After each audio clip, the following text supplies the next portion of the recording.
There are hedge fund managers making $1 million an hour. You know, it's crazy, right? There's money everywhere. There's money in everything. I want to help you. Start your business today. Come join my royal family. Subscribe to Casino is the name. Hey, yo, what's going on right now? You're watching Casino is the name. And in this video, I wanted to talk to you guys about turning down $104,000 job. So where does this topic come from? This topic comes from a real situation where I was in a position where I had to turn down $104,000 in order to continue doing my own business. Okay, so a little background about who I am. So I'm an accountant, ex-Air Force. I used to be Air Force. I'm a disabled veteran. And so I went back to school after the military and I finished my accounting degree. So while I was working on my accounting degree, I was finishing up my associates in healthcare administration, as well as working on my accounting degree while working as an accounting technician at the Department of Veteran Affairs. So I was already working on accounting while still working on my accounting degree. Prior to that, I had been, I was avionics for the Air Force, so I worked on navigation, radar, weapon systems on F-16 fighter jets while I was in the military. Then I cross-trained while still in the military to healthcare administration. So I ended up becoming NCOIC of medical records. I ran 2 patient clinics for the Air Force, one at Robins Air Force Base, one at McConnell Air Force Base on the reserve side. So I had a lot of familiar, I guess, experiences or career. I spent a lot of time in my career working in hospitals for the military. And so when I got out of that, I was planning to go back and get my degree in accounting. And so while I was working on it, I ended up working at Department of Veteran Affairs in the accounting section. So it kind of like made sense because I was working still in a hospital environment, but, you know, I was in the accounting section, which is what I wanted to be in.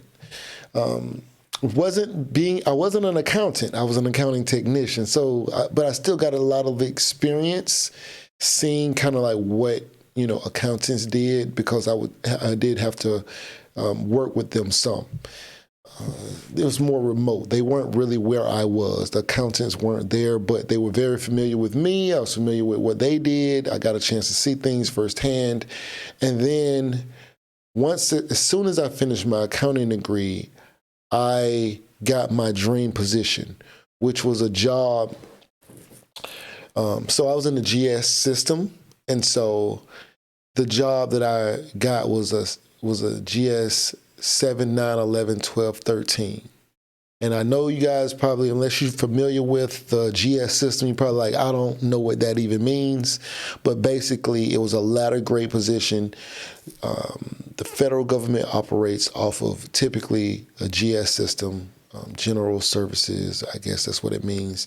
But they have a GS system. It's a rank system. It's how they pay you based off of what you get paid based off of your GS grade or WG grade or whatever. Your pay grade, basically. You know, when people say it's above my pay grade, this is what they're talking about. So the highest GS is a GS 15. Now, it does go into SCS. Like, you can go in an alternate career path, which becomes SCS's, Senior Executive Services. But the mass majority of positions are GS grades. This is what most people are most familiar with. And GS system goes to GS 15. So this job was one where you can become a GS 7 and it'll take you all the way up to GS 13, like built into your career path. Because what you can end up doing is you can end up getting a GS5 position, and it's a straight GS5. And to get a GS6 position, you'd actually have to apply for another job somewhere else or in another section, or maybe even in your current section, but you'd have to apply for another job, go through a whole interview process, all of that, and hope that you get the position in order to move the GS6 from a GS5 or from a GS5 to a GS7 or whatever. And so this was a situation where you can go from a GS7 to a GS13 without having to change jobs. It's crazy, okay? People told me it didn't exist. I read about them.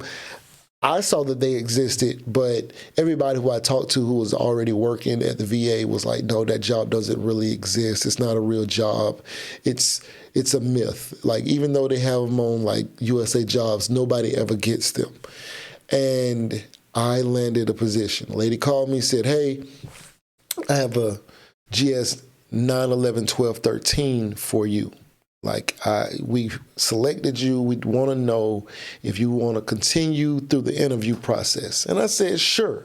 Okay, this is the dream job. And the reason why I was a GS 9, 11, 12, 13 was because I was already a GS 7, okay, at the time. And so what this actually means, let me explain this money-wise to you guys, what the difference between a GS7 and a 9 and 11 and a 12 and a 13. Okay, so give me 1 second. Okay, so a GS7, and at the time, so GS7s in Atlanta make more money now than they did when I was doing this. At the time, GS7 started me at 40,000. It was like 40,678 or something like that. So I was making 40,000 a year without a degree. So I was making 40,678 without my degree.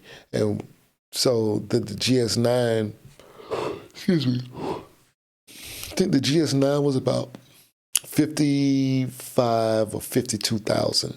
So the position I was interviewing for would have started me, I would have gone from making 40,000 to making like 52,000, in 1 year. And so the way that position work is, like I said, it's a 7, 9, 11, 12, 13. But I was already a 7 for a year, so I should have started as a GS9 there and been automatically promoted, and then I would have been 9, 11, 12, 13. And so each time you promote, you have to be in that grade at least 1 year before you can move to the next grade. So if you're a GS7, you have to be a GS7 for a year before you're actually promotable to a GS9. Now, that doesn't mean that they're going to promote you on your anniversary mark of 1 year and they say, hey, you did a GS7 for a year, you're automatically promoted to GS9. It's not necessarily how that works, but you are promotable. And as long as they feel like you can work at the next level, they can promote you. As long as you successfully complete your previous year, they should be able to promote you. They don't always promote right on time, but you are able to promote to the next grade or apply for a job somewhere else at the next grade level. But so I was I was brought in. Eventually they promoted me to GS9. Even though they brought me over as a 7, I was eventually promoted to GS9. So, but let's just say you started as a GS7. So how this works is you can go from a GS7 to a GS9 in 1 year, then to a GS9 to a GS11 in 1 year, then from a GS11 to a GS12 in 1 year. From a GS12, you can go to GS13. So in 4 years, you can go from making 40,000. Let's just use current numbers. Right now, if you got one of these positions that was a GS7, 9, 11, 12, 13. By the way, this was only like this because we were accountants. Now, certain other professional career fields do have these kind of latter grade positions, but mainly it's because we're accountants, we're skilled labor, not regular. It's not regular, okay? So, so you can be a GS9, 7, 9, 11, 12, 13. So in 4 years, you can go from currently, So you can start out making, right now in Atlanta, if you got a GS7 position, you'll start out making $49,309 right now. $49,000. May not seem like a lot of money, right? But in 4 years, you can go from making, and it might seem like a lot of money to you, I don't know, but You can go from making $49,309 as a GS7 to 4 years later, if you promote every year on your anniversary, you can be making, GS13 starts at $104,000. Now, there's different steps in each pay grade, but step one is what I'm quoting from. So you can start out making $49,000. 4 years later, you'll be making $104,008 as a GS13. So you'll go from a 7. So you start out as a 7, 1 year later, 9, 11, 12, 13. So in 4 years, you can start out making $49,000 and go all the way to making $104,000 in 4 years. And this is working for the federal government. Not really speaking on state and city. I don't really know their pay situation. I was always a federal employee, so I don't know what that's like. But GS13 starts, that's step one. It's 10 steps in each pay grade. So GS13, if you just stay in that pay grade and you just stay there forever, it'll eventually get to $135,000 as of current. Because each year, cost of living adjusts. So last year it might have went to 130. This year it goes to 135 if you step all the way out to GS13 step 10. But each pay grade has steps. Like, let's just say you got a GS7 position and you stayed a GS7 for the whole time. I think that's GS7. Yeah. So GS7 will pay out, it will step all the way out to $64,000. So it'll start at $49,000 and step all the way out to $64,000. That's current. And some people stay GS5s and GS6s and 7s for their entire career. That's perfectly fine. That's what you own. That's cool. But if you're an accountant, then pay goes higher typically for us. Because you can still, now mind you, after 1 year as a GS13, you are promotable to GS14, but it's not in your ladder, so you have to go find another position. And there's also 1 year after GS14, then you're promotable to GS15. These numbers are drastically different because GS13 step 1 is $104,000, GS14 step 1 is $122,000, and GS15 step 1 is $144,000. You see? And then if you step all the way out as a GS15, it caps out at $183,500. The GS system caps out in Atlanta. Okay?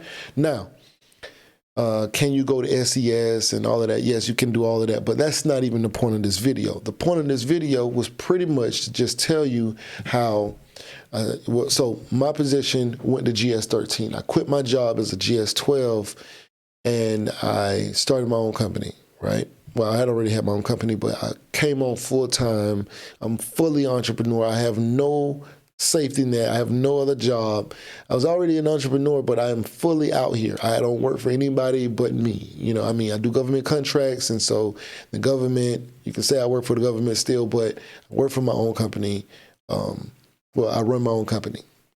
Don't technically even work for my own company, but, I do things that need to be done. So, but I quit my job as a GS12 in a GS13 position. So I was going to promote to GS13. Now, GS13 did not pay $104,000 step 1 yet.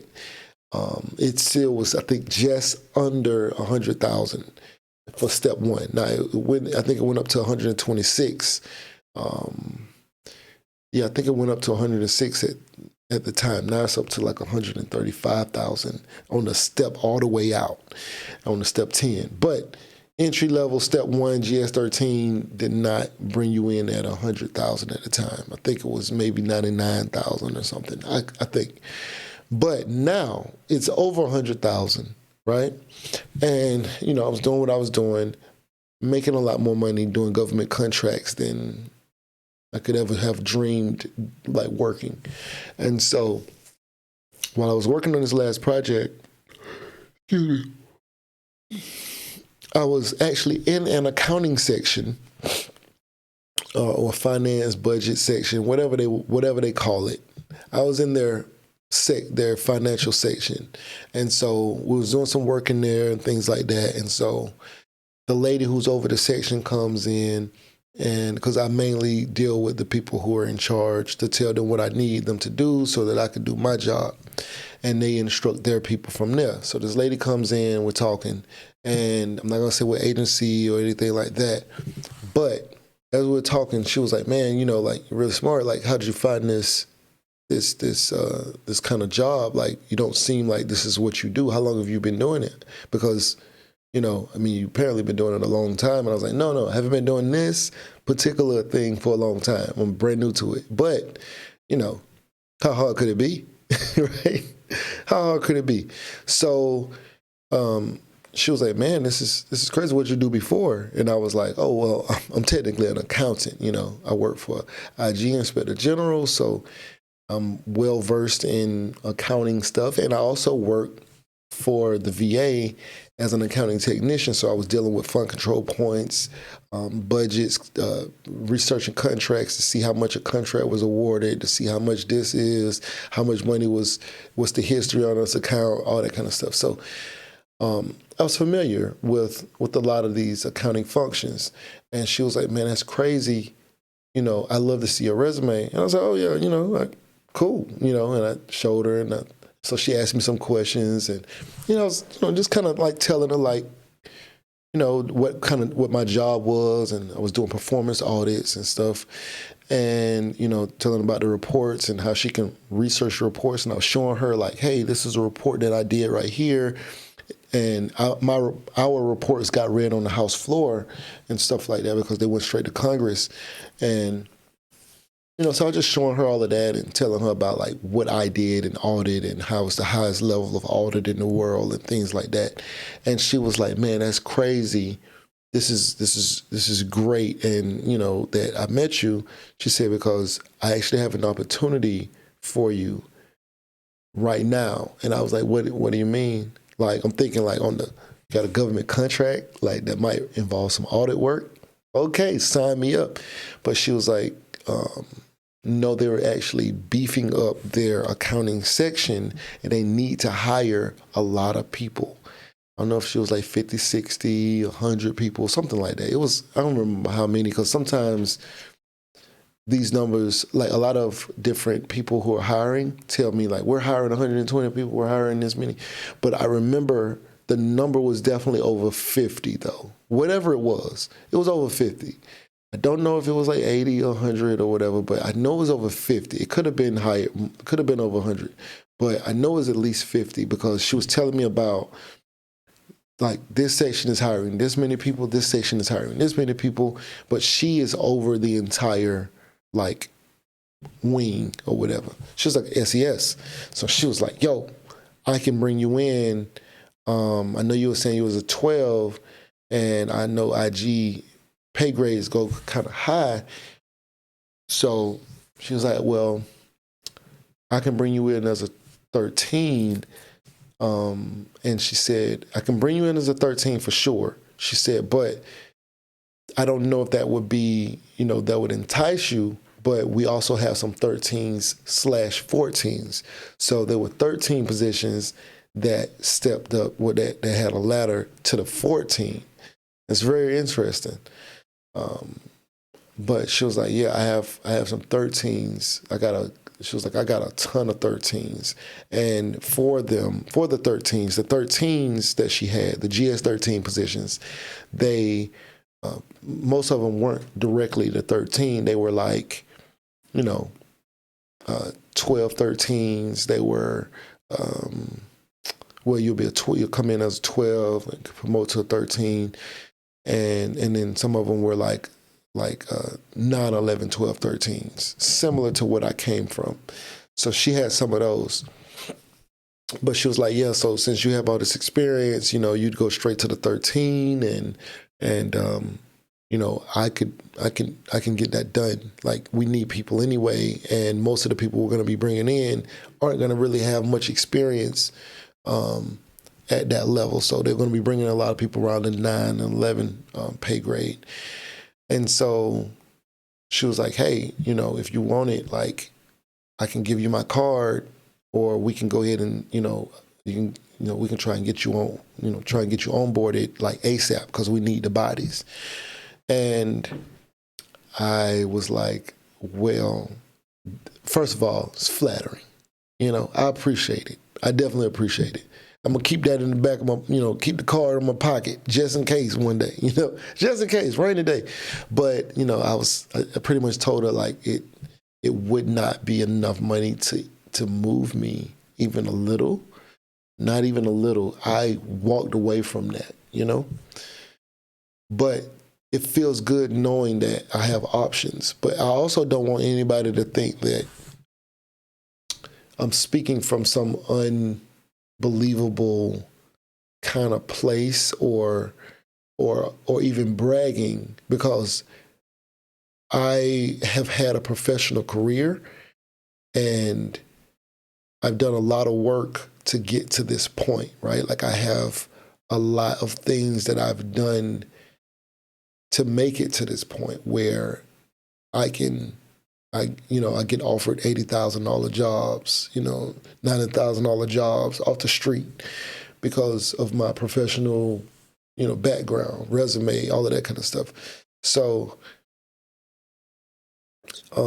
if you're looking at your situation and you're like, man, I can't get no jobs like that, I don't see any jobs like that, things like that, I can understand you feeling like maybe this may be kind of braggadocious or impossible or far-fetched. But when you have the right credentials and things like that, this is a drop in the bucket, I know people who have bidding wars over them to do IT work, like companies trying to offer them $180,000, $220,000 to come in and be over their IT department, and they're flying them to different places, like to interview. And instead of, it's weird because it's like you go from trying to get a job, right? Like the person I'm applying to get a job, you go from that to a lot of these professionals, they have recruiters and things like that,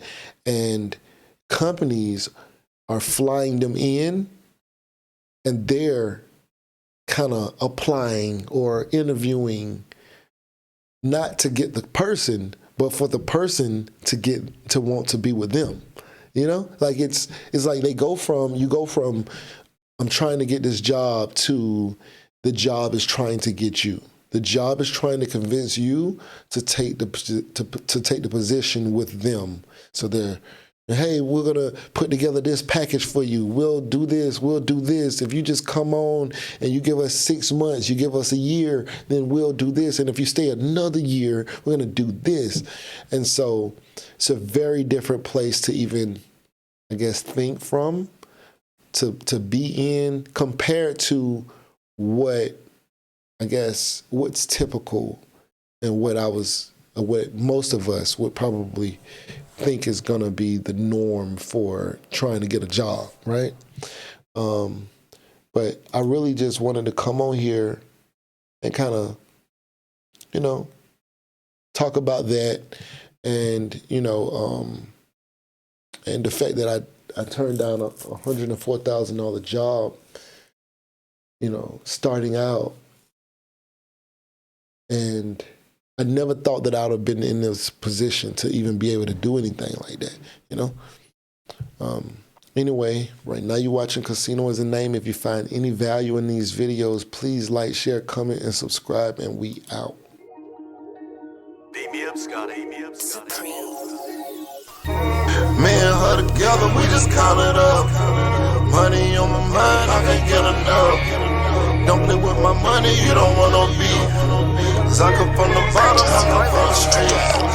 When she first saw me, she said, who is that? When a man saw me, he called me $8 an hour. It's crazy, right? It's money everywhere. It's money in everything. I want to help you. Start your business today. Come join my royal family. Subscribe to Casino is a Name.